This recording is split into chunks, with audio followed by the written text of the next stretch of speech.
नागरिक शास्त्र या राजनीति शास्त्र या राजनीति विज्ञान, कक्षा 12, अध्याय 4, सत्ता के वैकल्पिक केंद्र। इस अध्याय के संदर्भ में चर्चा करने से पूर्व विद्यार्थियों को बता दें कि पूर्व के अध्यायों के अध्ययन के उपरांत जब हम इन अध्याय का अध्ययन करेंगे तो निश्चित तौर पर हमें विशद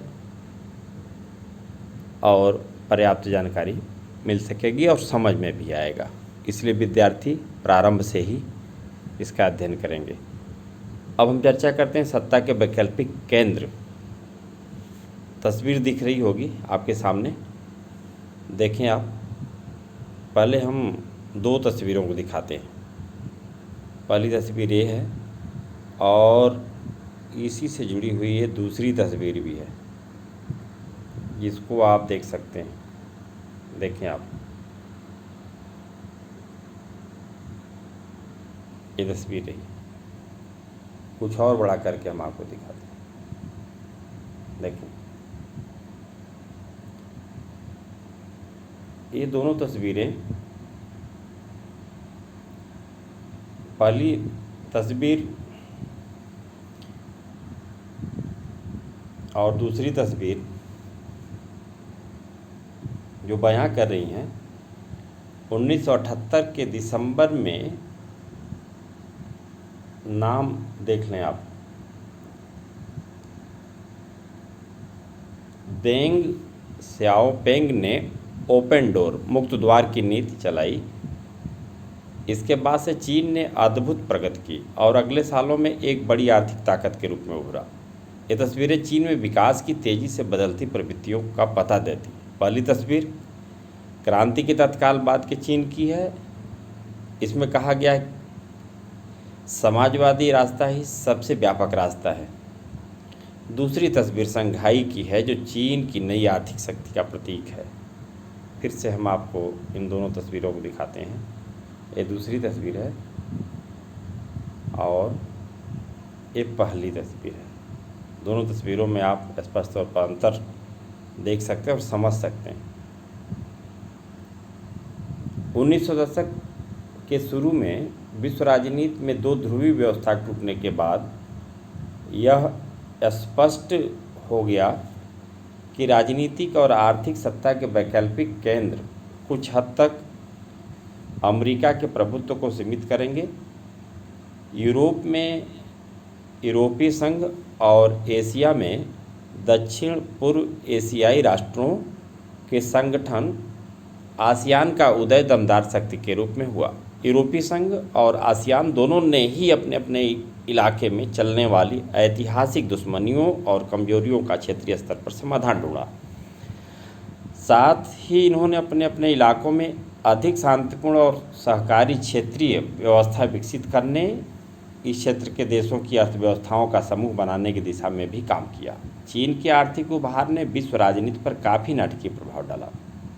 हम सत्ता के उभरते हुए कुछ वैकल्पिक केंद्रों पर एक नज़र डालेंगे और यह जांचने की कोशिश करेंगे कि भविष्य में उनकी क्या भूमिका हो सकती है। दो तस्वीरों की चर्चा हमने की थी। अब हम देखें यूरोपीय संघ। जब दूसरा विश्व युद्ध समाप्त हुआ तब यूरोप के अनेक नेता यूरोप के सवालों को लेकर परेशान रहे। क्या यूरोप को अपनी पुरानी दुश्मनियों को फिर से शुरू करना चाहिए या अंतर्राष्ट्रीय संबंधों में सकारात्मक योगदान करने वाले सिद्धांतों और संस्थाओं के आधार पर उसे अपने संबंधों को नए सिरे से बनाना चाहिए।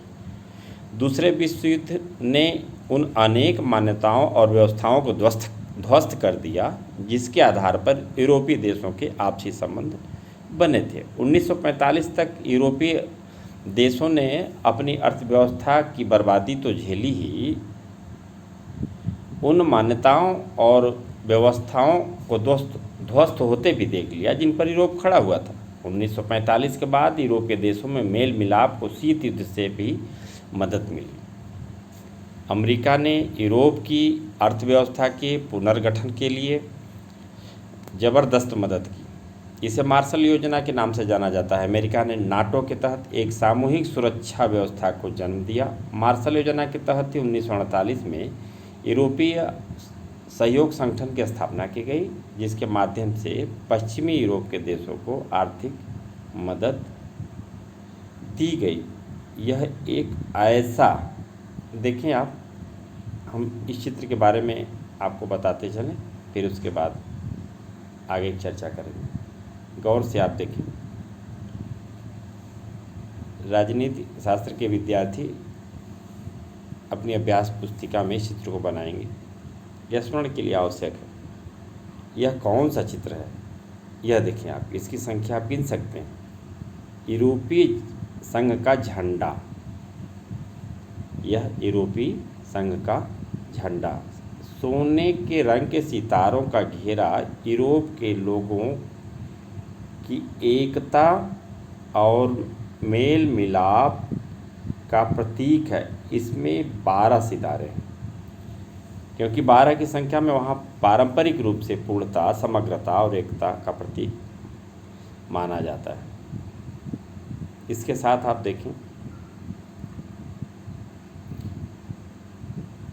ऐसा मंच बन गया जिसके माध्यम से पश्चिमी यूरोप के देशों ने व्यापार और आर्थिक मामलों में एक दूसरे की मदद शुरू की। 1949 में गठित यूरोपीय परिषद राजनीतिक सहयोग के मामले में एक अगला कदम साबित हुई। यूरोप में पूंजीवादी देशों की अर्थव्यवस्था के आपसी एकीकरण की प्रक्रिया चरणबद्ध ढंग से आगे बढ़ी। इस एकीकरण का कालक्रम भी देखना है, और इसके परिणाम स्वरूप 1957 में यूरोपियन इकोनॉमिक कम्युनिटी का गठन हुआ। यूरोपियन पार्लियामेंट के गठन के बाद इस प्रक्रिया ने राजनीतिक स्वरूप प्राप्त कर लिया।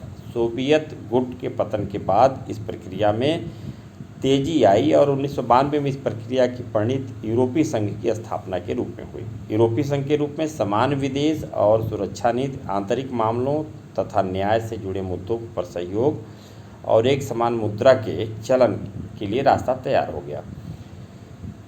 एक लंबे समय में बना यूरोपीय संघ आर्थिक सहयोग वाली इस व्यवस्था से बदलकर ज़्यादा से ज़्यादा राजनीतिक रूप लेता गया। अब यूरोपीय संघ स्वयं काफ़ी हद तक एक विशाल राज्य की तरह ही काम करने लगा। हालांकि यूरोपीय संघ का एक संविधान बनाने की कोशिश तो असफल हो गई, लेकिन इसका अपना झंडा, गान, स्थापना दिवस और अपनी मुद्रा है। अन्य देशों से संबंध के मामले में इसने काफ़ी हद तक साझी विदेश और सुरक्षा नीति भी बना ली। नए सदस्यों को शामिल करते हुए यूरोपीय संघ ने सहयोग के दायरे में विस्तार की कोशिश की। नए सदस्य मुख्यतः भूतपूर्व सोवियत खेमे के थे।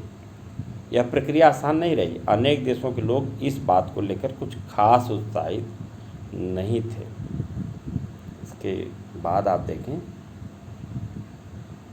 यह चित्र देख लें आप, यूरोपीय संघ में जुड़े हुए पुराने सदस्य और नए सदस्य देखें आप। बैगनी कलर में पुराने सदस्यों को दिखाया गया है, जबकि वहीं नए सदस्यों को दूसरे अन्य कलर में, अन्य रंग में देखें, क्रम से एक तरफ से आयरलैंड, यूनाइटेड किंगडम और बेल्जियम, नीदरलैंड, लक्समबर्ग, फ्रांस, पुर्तगाल, स्पेन और Italy, Austria, Germany, Denmark, Sweden, Finland. इधर आप देखें जो नए सदस्य देश, एस्टोनिया, लताविया, लिथुआनिया, पोलैंड, चेक Republic, Slovakia, Hungary, Croatia, Romania, Bulgaria, ये सब स्लोवेनिया, ग्रीस आपका पुराने सदस्य देशों में है। फिर से हम आपको इसकी तस्वीर एक साथ दिखाते हैं, देख सकते हैं आप, देखिए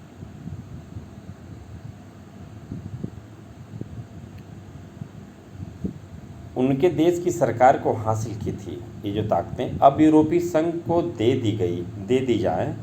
यूरोपीय संघ में कुछ देशों को शामिल करने के सवाल पर भी असहमत थी। यूरोपीय संघ का आर्थिक, राजनीतिक, कूटनीतिक तथा सैनिक प्रभाव बहुत ज़बरदस्त है। 2016 में यह दुनिया की दूसरी सबसे बड़ी अर्थव्यवस्था थी और इसका सकल घरेलू उत्पाद 17,000 अरब डॉलर से ज़्यादा था, जो अमेरिका के ही लगभग है। इसकी मुद्रा यूरो, यूरोपीय संघ की मुद्रा यूरो अमेरिकी डॉलर के प्रभुत्व के लिए खतरा बन सकती है। विश्व व्यापार में हिस्सेदारी अमेरिका से 3 गुनी ज़्यादा है और इसी के चलते यह अमेरिका और चीन से व्यापारिक विवादों में पूरी धौंस के साथ बात करता है। इसकी आर्थिक शक्ति का प्रभाव इसके नज़दीक देशों पर ही नहीं बल्कि एशिया और अफ्रीका के दूर दराज के मुल्कों पर भी है। यह विश्व व्यापार संगठन जैसे अंतर्राष्ट्रीय व्यापार संगठनों के अंदर एक महत्वपूर्ण समूह के रूप में काम करता है। यूरोपीय संघ के 2 सदस्य देश ब्रिटेन और फ्रांस सुरक्षा परिषद के अस्थायी सदस्य हैं। यूरोपीय संघ के कई और देश सुरक्षा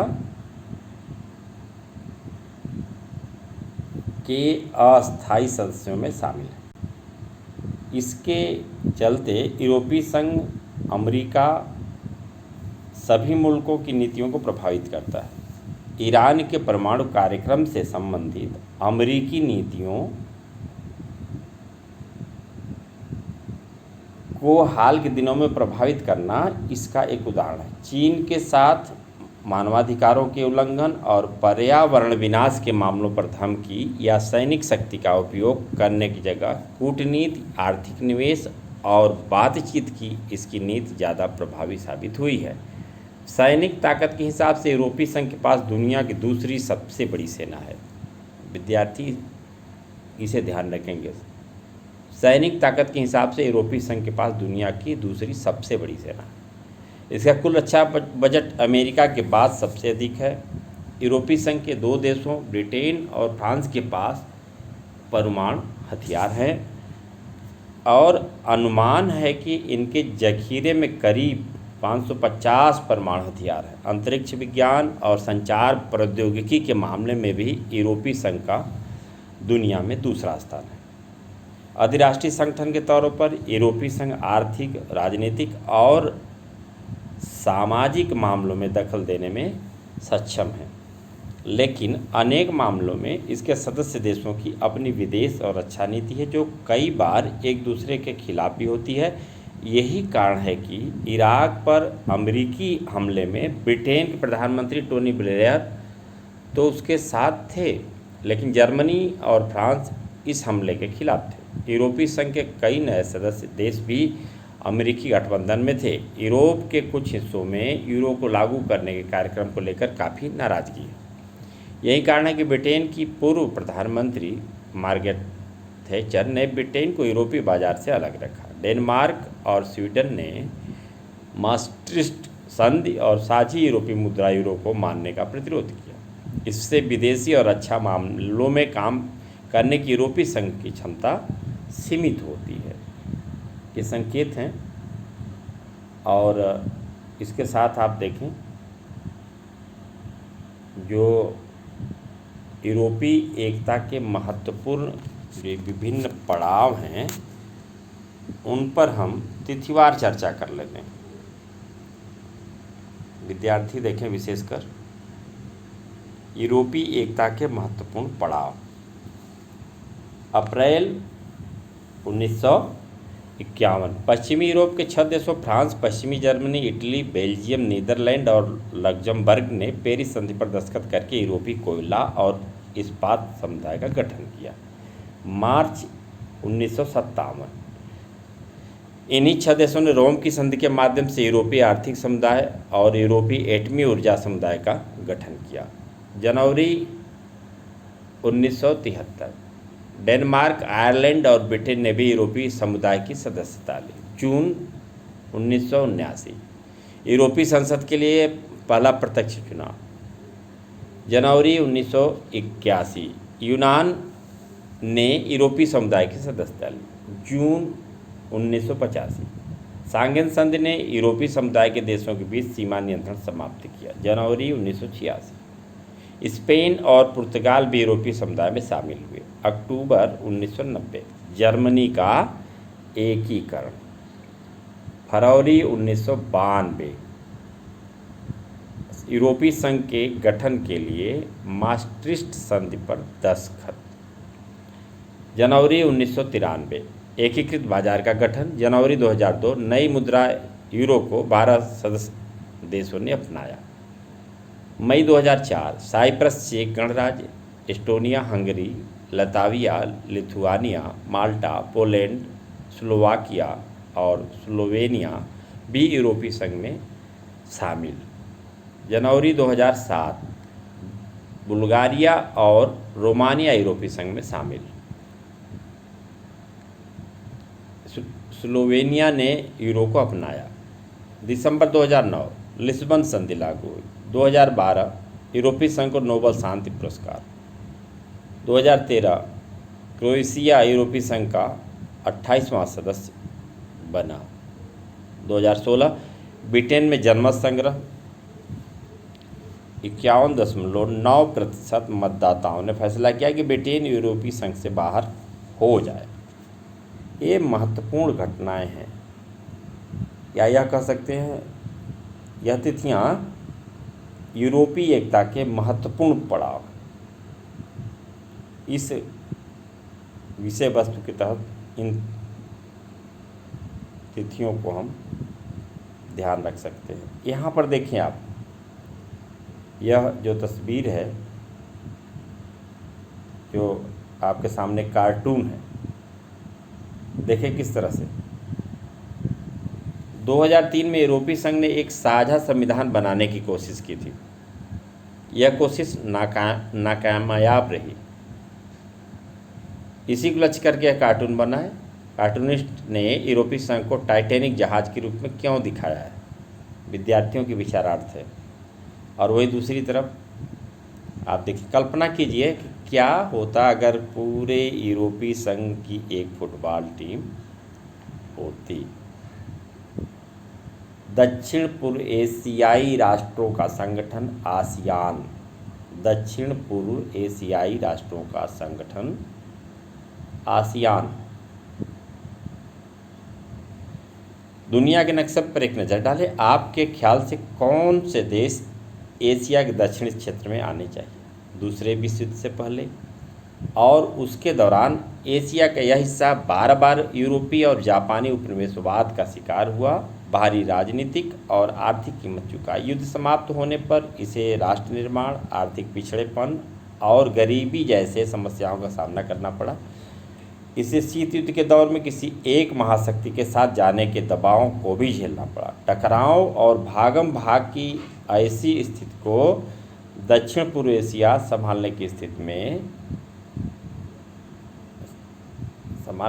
में नहीं था।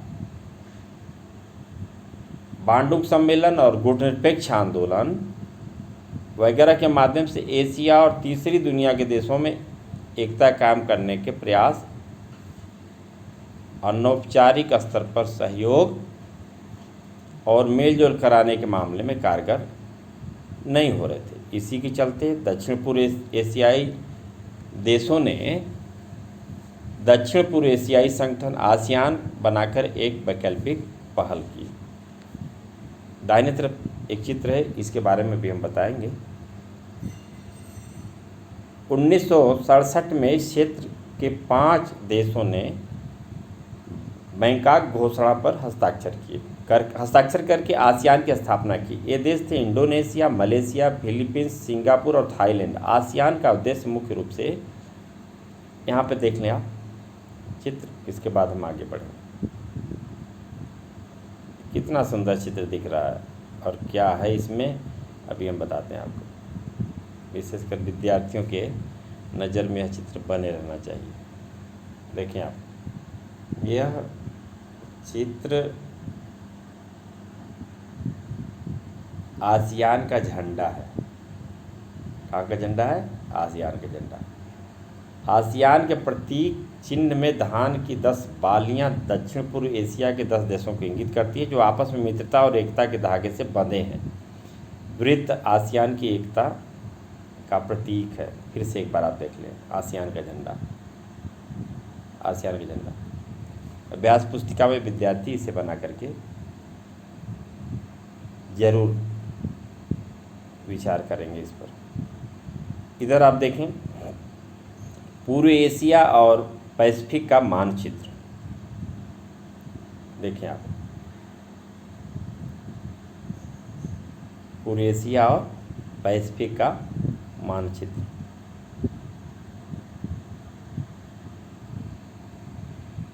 मंगोलिया, चीन, Myanmar, Thailand, Cambodia, Vietnam, Philippines, Brunei Darussalam, Malaysia, Singapore, Indonesia, पूर्वी तिमोर, पलाऊ, जापान, उत्तर कोरिया, दक्षिण कोरिया। इसमें जो रंग दिखाया गया है आपको 2 भागों में, 3 कलर दिख रहे हैं इसमें, अलग अलग कलरों में है। इनको आप देखें, कुल 4 कलर है इसमें। पूर्व एशिया और पैसिफिक का मानचित्र।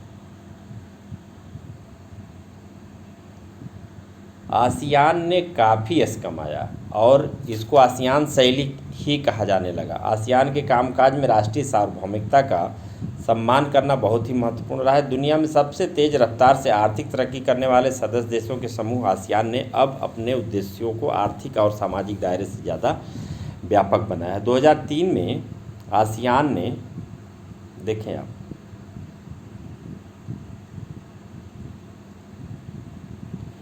आसियान सुरक्षा समुदाय, आसियान आर्थिक समुदाय और आसियान सामाजिक सांस्कृतिक समुदाय नामक 3 स्तंभों के आधार पर आसियान समुदाय बनाने की दिशा में कदम उठाए। आसियान सुरक्षा समुदाय, आसियान आर्थिक समुदाय, आसियान सामाजिक सांस्कृतिक समुदाय। 2003 में आसियान ने इस तरह कदम उठाए।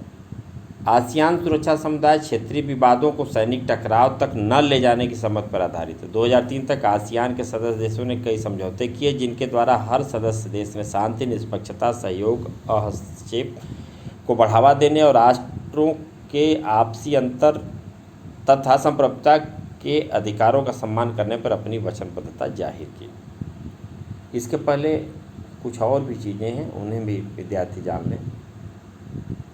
सामाजिक और सांस्कृतिक विकास हासिल करना था, इसीलिए वे 3 प्रमुख संगठन बनाए। कानून के शासन और संयुक्त राष्ट्र के कायदों पर आधारित क्षेत्रीय शांति और स्थायित्व को बढ़ावा देना भी इसका उद्देश्य था। बाद के वर्षों में Brunei Darussalam, Vietnam, Laos, Myanmar और कंबोडिया भी आसियान में शामिल हो गए। इसकी सदस्य संख्या 10 हो गई। यूरोपीय संघ की तरह इसने खुद को अधिराष्ट्रीय संगठन बनाने या उसी तरह अन्य व्यवस्थाओं को अपने हाथ में लेने का लक्ष्य नहीं रखा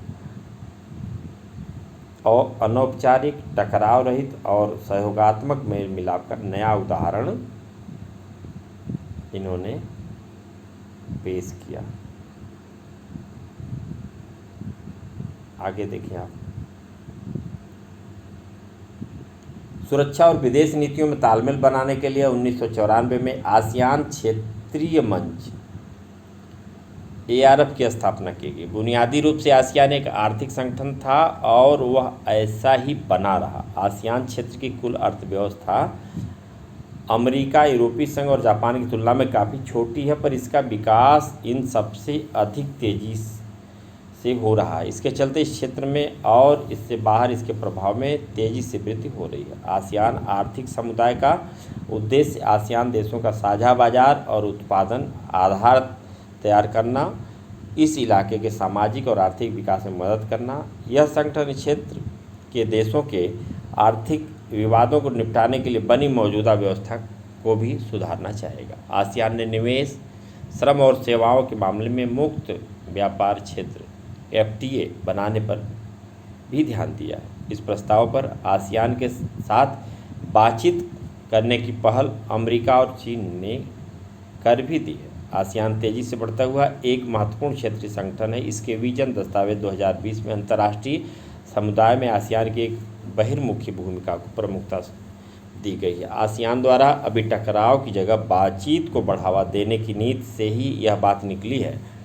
इसी तरकीब से आसियान ने कंबोडिया के टकराव को समाप्त किया, पूर्वी तिमोर के संकट को संभाला है और पूर्व एशियाई सहयोग पर बातचीत के लिए 1999 से नियमित रूप से वार्षिक बैठक आयोजित की है।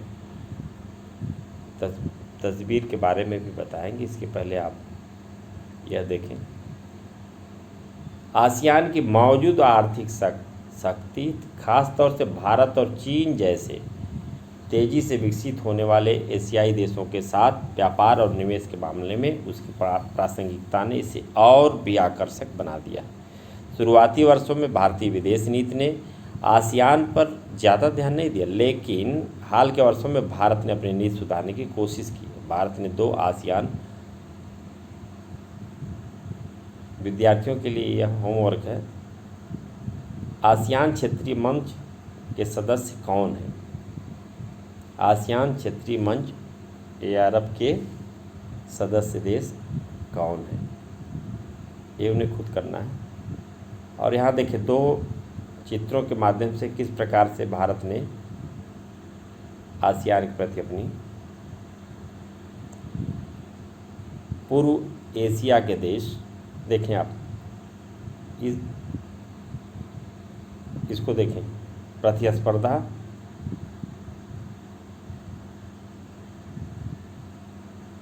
और यह चित्र किसी छिपा नहीं है। कार्टून में बहुत सी चीज़ें कर दी जाती हैं और इस तरफ ये अंगीठी जल रही है, इधर ये कोट, हमें इसकी आदत डालनी होगी। अंगीठी और कोट की ज़रूरत कब पड़ती है हमें? भारत ने 1991 में लुक ईट, भारत ने 1991 से लुक ईस्ट और 2014 से एक्ट ईस्ट नीति अपनाई। इससे पूरे एशिया के देशों आसियान, चीन, जापान, कोरिया से उसके आर्थिक संबंधों में बढ़ोतरी हुई है। यह दूसरी तस्वीर आप देखें।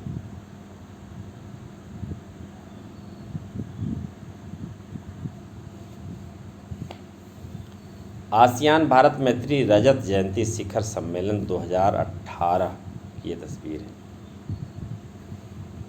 देश के यशस्वी प्रधानमंत्री नरेंद्र मोदी जी इसमें दिख रहे हैं बीच में, स्पष्ट तौर पर आप देखें।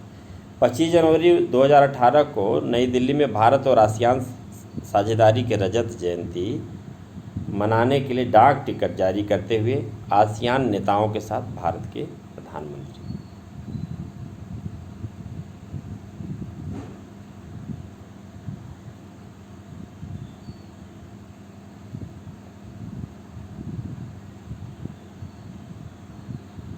जब हम अंतर्राष्ट्रीय स्तर पर संगठनों की आपस में चर्चा करते हैं कि कौन सा संगठन कितना सफल रहा, किसका कितना असर रहा, इस संदर्भ में देखिए आप, आसियान क्यों सफल रहा और दक्षेस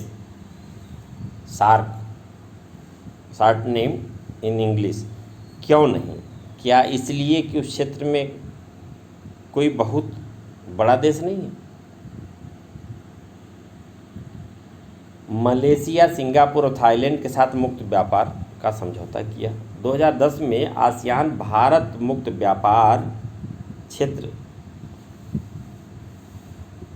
व्यवस्था लागू हुई। आसियान की असली ताकत अपने सदस्य देशों, सहभागी सदस्यों और बाकी गैर क्षेत्रीय संगठनों के बीच निरंतर संवाद और परामर्श करने की नीति में है। यह एशिया का एकमात्र ऐसा क्षेत्रीय संगठन है जो एशियाई देशों और विश्व शक्तियों को राजनीतिक और सुरक्षा मामलों पर चर्चा के लिए राजनीतिक मंच उपलब्ध कराता है। चीनी अर्थव्यवस्था का उत्थान। अब हम अपने बिल्कुल नज़दीक के पड़ोसी और शक्ति के तीसरे बड़े केंद्र चीन की ओर रुख करेंगे। आर्थिक शक्ति के रूप में चीन के उदय को पूरे विश्व में जिस तरह देखा जा रहा है, उसे अगले पन्ने पर अभी देखेंगे विद्यार्थियों के सामने वो चीज़ आएगी। कार्टून एकदम ठीक ठाक बता रहा है। 1978 के बाद से जारी चीन की आर्थिक सफलता को एक महाशक्ति के रूप में इसके उभरने के साथ जोड़कर देखा जाता है।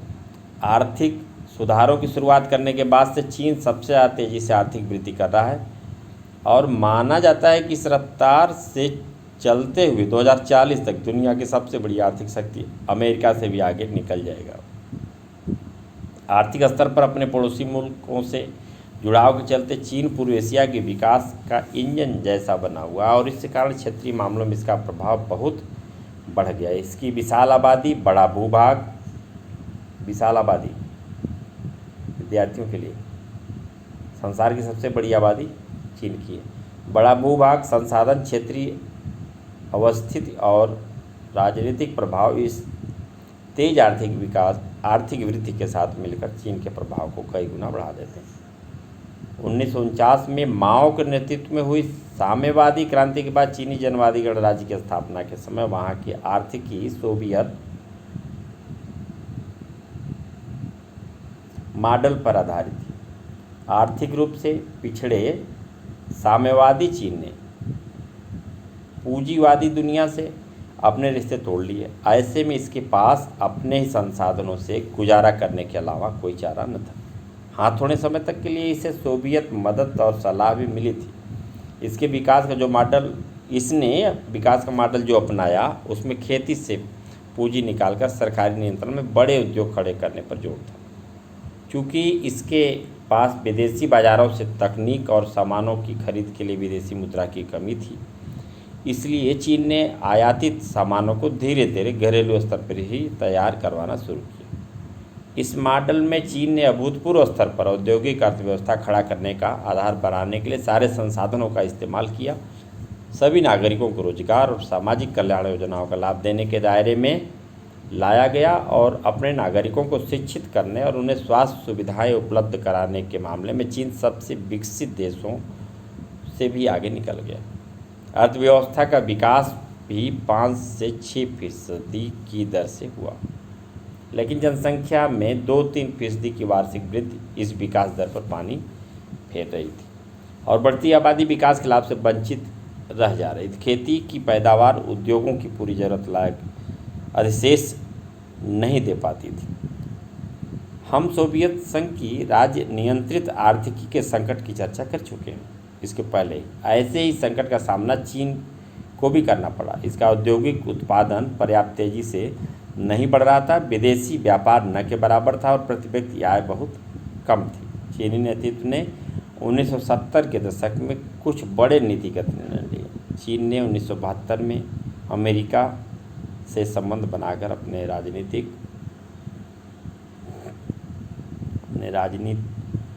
देखें आप और आर्थिक एकांतवास को खत्म किया। 1973 में प्रधानमंत्री चाउ एन लाई ने कृषि, उद्योग, सेना और विज्ञान प्रौद्योगिकी के क्षेत्र में आधुनिकीकरण के 4 प्रस्ताव रखे। 1978 में तत्कालीन नेता देंग सियाओपिंग ने चीन में आर्थिक सुधारों को खुले द्वार की नीति की घोषणा की।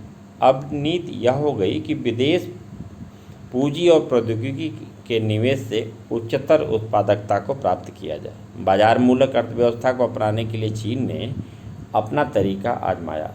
चीन ने शॉक थेरेपी पर अमल करने के बजाय अपनी अर्थव्यवस्था को चरणबद्ध ढंग से खोला। 1982 में खेती का निजीकरण किया गया और उसके बाद 1998 में उद्योगों का व्यापार संबंधी अवरोधों को सिर्फ विशेष आर्थिक क्षेत्रों के लिए ही हटाया गया है, जहाँ विदेशी निवेशक अपने उद्यम लगा सकते हैं। नई आर्थिक नीतियों के कारण चीन की अर्थव्यवस्था को अपनी जड़ता से उबरने में मदद मिली।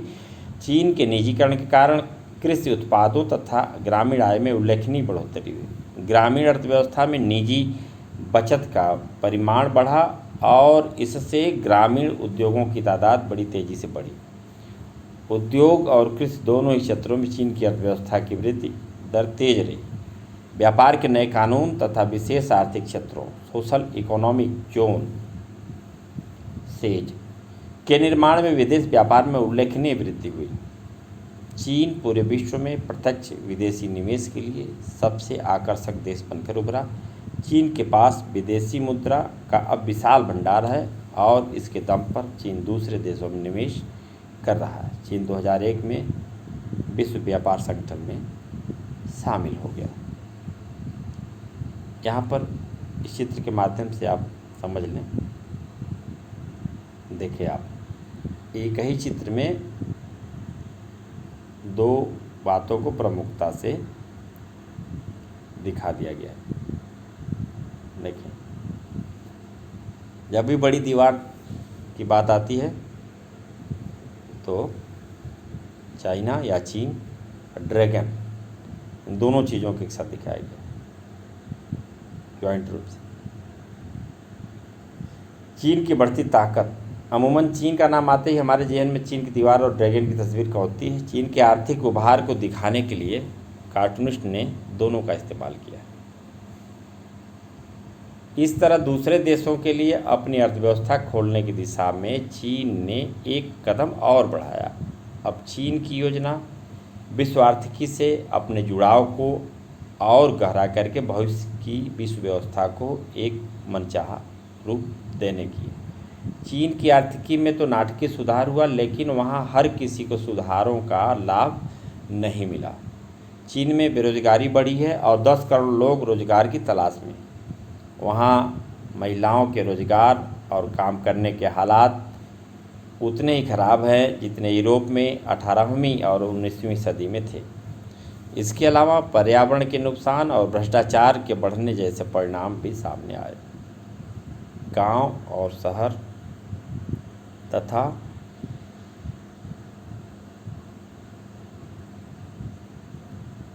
यहाँ देखें, चीन में सिर्फ 6 ही विशेष आर्थिक क्षेत्र हैं और भारत में से 200 से ज़्यादा क्षेत्रों को मंजूरी। क्या यह भारत के लिए अच्छा है? इस पर विद्यार्थी चर्चा करेंगे। इन चित्रों के बारे में भी हम चर्चा करेंगे। मुख्य भूमि पर रहने वाले लोगों के बीच आर्थिक फासला बढ़ता जा रहा है। फिर भी आप देखें इन दोनों चित्रों को।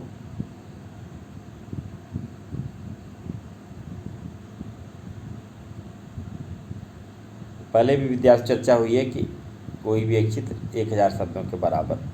तब अर्थात पहले माओ की लाल किताब, किसको महत्व दिया गया, इसको देखें आप।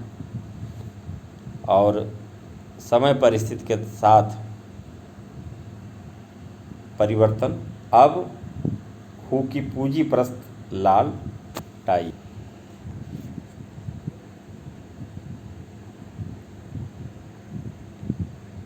देखें आप, तब माओ की लाल किताब और अब हूँ की पूंजी परस्त टाई।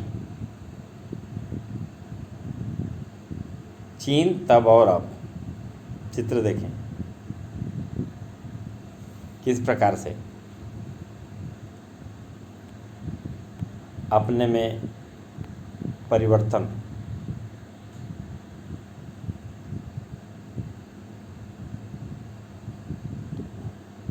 हालांकि क्षेत्रीय और वैश्विक स्तर पर चीन एक ऐसी ज़बरदस्त आर्थिक शक्ति बनकर उभरा है कि सभी उसका लोहा मानने लगे हैं।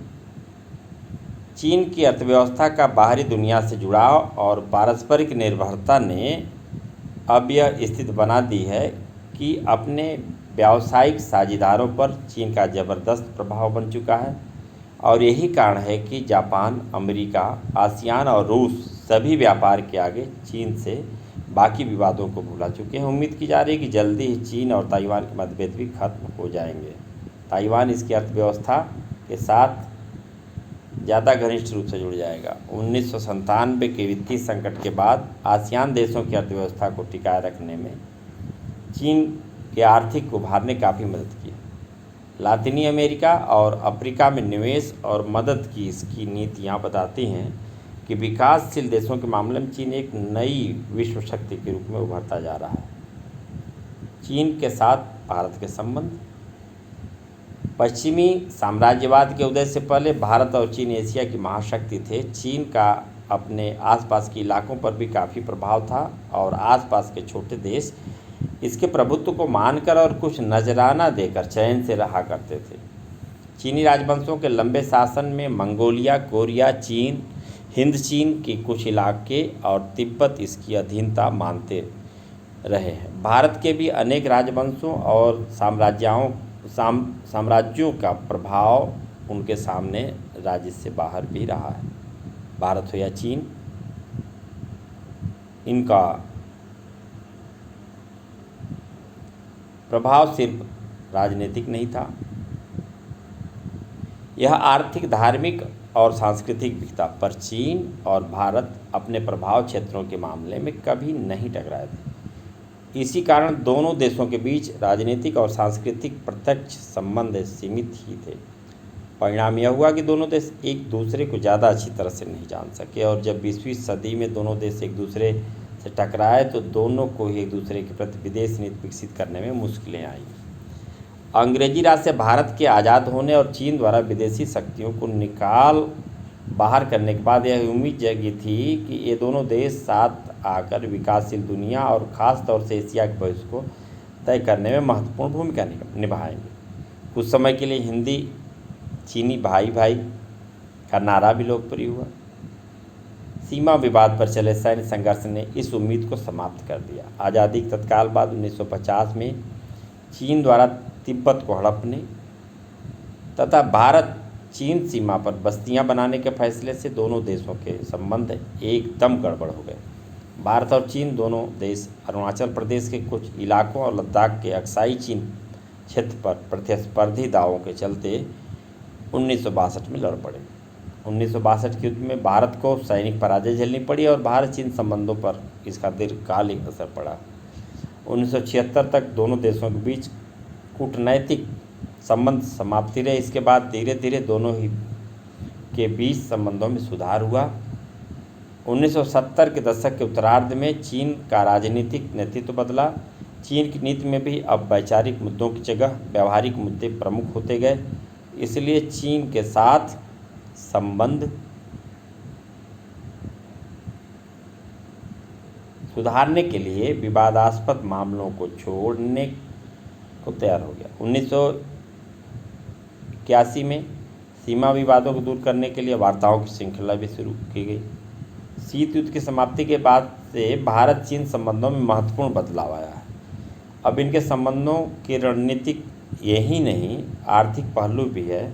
दोनों ही खुद को विश्व राजनीति की उभरती शक्ति मानते हैं और दोनों ही एशिया की अर्थव्यवस्था और राजनीति में महत्वपूर्ण भूमिका निभाना चाहेंगे। दिसंबर 1988 में राजीव गांधी द्वारा चीन का दौरा करने से भारत चीन संबंधों को सुधारने के प्रयासों को बढ़ावा मिला। इसके बाद से दोनों देशों ने टकराव टालने और सीमा पर शांति और यथास्थिति बनाए रखने के उपायों की शुरुआत की। दोनों देशों ने सांस्कृतिक आदान प्रदान, विज्ञान और तकनीक के क्षेत्र में परस्पर सहयोग और व्यापार के लिए सीमा पर 4 पोस्ट खोलने के समझौते भी किए। 1999 से भारत और चीन के बीच व्यापार 30% सालाना की दर से बढ़ रहा है।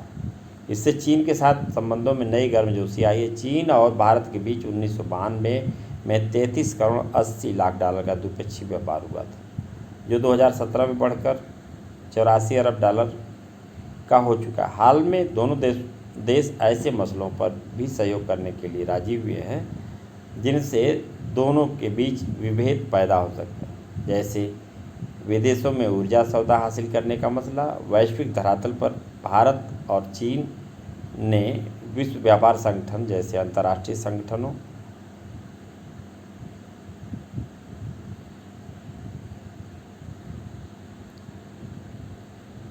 चूँकि एशिया क्षेत्र के प्रमुख देश हैं के संबंध जैसी नीतियां अपनाई। 1998 में भारत के परमाणु हथियार परीक्षण को कुछ लोगों ने चीन से खतरे के मद्देनज़र उचित ठहराया था, लेकिन इससे भी दोनों के बीच संपर्क कम नहीं हुआ। यह सच है कि पाकिस्तान के परमाणु हथियार कार्यक्रम में भी चीन को मददगार माना जाता है। बांग्लादेश और म्यांमार से चीन के सैनिक संबंधों को भी दक्षिण एशिया में भारतीय हितों के खिलाफ माना जाता है, पर इसमें से कोई भी मुद्दा दोनों मुल्कों में टकराव करवा देने लायक नहीं माना जाता। इस बात का यह प्रमाण है कि इन चीज़ों के बने रहने के बावजूद सीमा विवाद सुलझाने की बातचीत और सैन्य स्तर पर सहयोग का कार्यक्रम जारी है। चीन और भारत के नेता और अधिकारी अब अक्सर नई दिल्ली और बीजिंग का दौरा करते हैं। इससे दोनों देश एक दूसरे को ज़्यादा करीब से समझने लगे हैं। परिवहन और संचार मार्गों की बढ़ोतरी, समान आर्थिक हित तथा एक जैसे वैश्विक सरोकारों के कारण भारत और चीन के बीच संबंध को ज़्यादा सकारात्मक तथा मजबूत बनाने में मदद मिली है। इसके साथ आप यह प्रमुख जो चीज़ें हैं विद्यार्थियों के लिए प्रत्येक चैप्टर में कहा जाता है कि बच्चे ग्रुप बना लें, और उस ग्रुप में जैसे यहाँ पर इस चैप्टर से संबंधित है कि हर समूह को यूरोपीय संघ, आसियान और दक्षिण जैसे संगठनों के बारे में जानकारी जुटाना है, और इन संगठनों के उद्देश्य कामकाज की सूचनाएं भी उसमें हों। इनकी बैठकें, शिखर सम्मेलनों की तस्वीर भी जुटाए जा सकते हैं, और ये अपनी जानकारी ग्रुप में रखेंगे समूह में। और शिक्षक बंधुओं के लिए विशेषकर कि संस्थाओं के कामकाज पर ध्यान केंद्रित करें। असैनिक आर्थिक संगठनों की उपलब्धियों की ओर छात्रों का ध्यान खींचें। क्षेत्रीय आर्थिक संगठनों द्वारा अपने सदस्य देशों के विकास में निभाई जाने वाली भूमिका को बताएं। विश्व शांति और सुरक्षा के वैकल्पिक नज़रिए के रूप में आर्थिक संगठनों की बढ़ती भूमिका के प्रति बच्चों को जागरूक करें, जिससे चीन और भारत के आपसी संबंधों में उन विषयों की चर्चा हो सके। अब आप यहाँ पर देखें, जापान किस प्रकार से तेज़ी से अपना विकास किया। Sony, Panasonic, Canon, Suzuki, Honda, Toyota और माज़दा जैसे प्रसिद्ध जापानी ब्रांडों के नाम आपने ज़रूर सुने होंगे। उच्च प्रौद्योगिकी के उत्पाद बनाने के लिए इनके नाम मशहूर है। जापान के पास प्राकृतिक संसाधन कम हैं और वह ज़्यादातर कच्चे माल का आयात करता है। इसके बावजूद दूसरे विश्व युद्ध के बाद जापान ने बड़ी तेज़ी से प्रगति की। जापान 1964 में आर्थिक सहयोग तथा विकास संगठन organisation for economic cooperation and development का सदस्य बन गया। 2017 में जापान की अर्थव्यवस्था विश्व की तीसरी सबसे बड़ी अर्थव्यवस्था है। एशिया के देशों में अकेला जापान ही समूह 7 के देशों में शामिल है। आबादी के लिहाज से विश्व में जापान का स्थान 11वां है। परमाणु बम की विभीषिका झेलने वाला एकमात्र देश जापान है। जापान संयुक्त राष्ट्र संघ के बजट में 10% का योगदान करता है। संयुक्त राष्ट्र संघ के बजट में अंशदान करने के लिहाज से जापान दूसरा सबसे बड़ा देश है।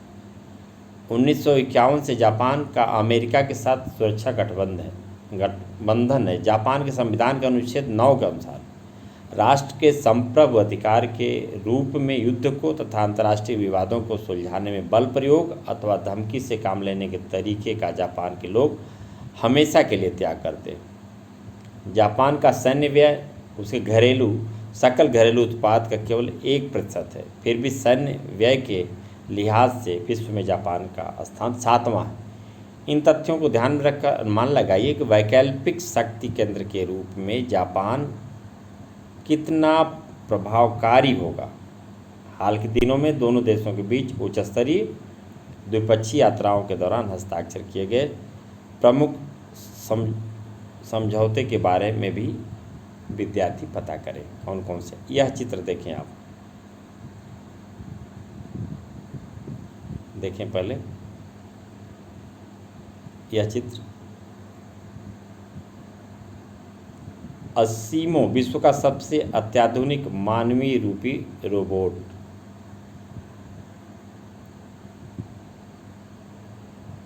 दक्षिण कोरिया, कोरियाई प्रायद्वीप को द्वितीय विश्व युद्ध के अंत में दक्षिण कोरिया, रिपब्लिक ऑफ कोरिया और दक्षिण उत्तरी Korea, democratic people's republic of Korea में 38वें समानांतर के साथ विभाजित किया गया था।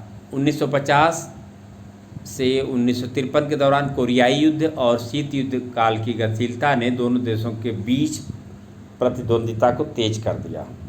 अंततः 17 सितंबर 1991 को दोनों कोरिया संयुक्त राष्ट्र के सदस्य बने। इस बीच दक्षिण कोरिया एशिया में सत्ता के केंद्र के रूप में उभरा। 1960 के दशक से 1980 के दशक के बीच इसका आर्थिक शक्ति के रूप से तेजी से विकास हुआ, जिसे हान नदी पर चमत्कार कहा जाता है। अपने सर्वांगीण विकास को संकेतित करते हुए दक्षिण कोरिया 1996 में OECD का सदस्य बन गया। 2017 में इसकी अर्थव्यवस्था दुनिया में 11वीं सबसे बड़ी अर्थव्यवस्था है और सैन्य खर्च में इसका 10वां स्थान है। मानव विकास रिपोर्ट 2016 के अनुसार दक्षिण कोरिया का HDI रैंक 18 है। इसके उच्च मानव विकास के लिए जिम्मेदार प्रमुख कारकों में सफल भूमि सुधार, ग्रामीण विकास, व्यापक मानव संसाधन विकास, तीव्र न्याय संगत आर्थिक वृद्धि शामिल है। अन्य कारकों में निर्यात उन्मुखीकरण, मजबूत पुनर्वितरण नीतियाँ, सार्वजनिक अवसंरचना विकास, प्रभावी संस्थाएं और शामिल हैं। सैमसंग, LG और हुंडई जैसे दक्षिणी कोरियाई ब्रांड भारत में प्रसिद्ध हो गए। भारत और दक्षिण कोरिया के बीच कई समझौते उनके बढ़ते वाणिज्यिक और सांस्कृतिक संबंधों को दर्शाते हैं। हाल के दिनों में हस्ताक्षर किए गए प्रमुख समझौतों के बारे में विद्यार्थी पता करेंगे। हान नदी के निकट सियोल का क्षितिज देखें आप, यह चित्र।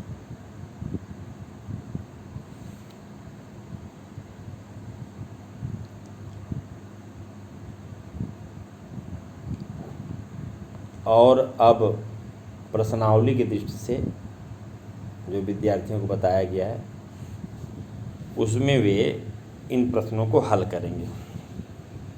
हल करने के बाद उसको मिलान करेंगे कि उनके द्वारा दिए गए उत्तर या हल किया गया प्रश्न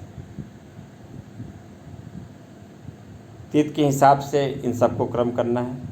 विश्व व्यापार संगठन में चीन का प्रवेश, यूरोपीय आर्थिक विकास की स्थापना, यूरोपीय संघ की स्थापना, आसियान क्षेत्रीय मंच की स्थापना। आसियान शैली क्या है? आसियान के सदस्य देशों की जीवन शैली, आसियान सदस्यों के अनौपचारिक और सहयोगपूर्ण कामकाज की शैली को कहा जाता है। आसियान सदस्यों की रक्षा नीति है, सभी आसियान सदस्य देशों को जोड़ने वाली सड़क है। खुले द्वार की नीति अपनाई चीन, दक्षिण कोरिया, जापान, अमेरिका। खाली स्थान पर ना 1962 में भारत और चीन के बीच और को लेकर सीमावर्ती लड़ाई हुई।